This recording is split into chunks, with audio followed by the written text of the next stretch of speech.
How to fix Valorant error code 45 on Windows 10. Here are some methods that may help you resolve the Valorant error code 45 on Windows 10. 1. Follow that error window and restart the Riot client later. 2.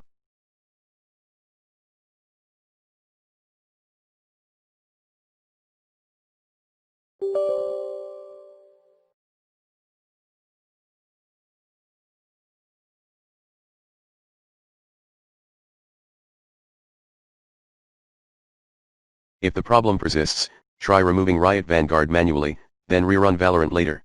Note, if the manual removal did not work for you, try the best uninstall tool in this video guide.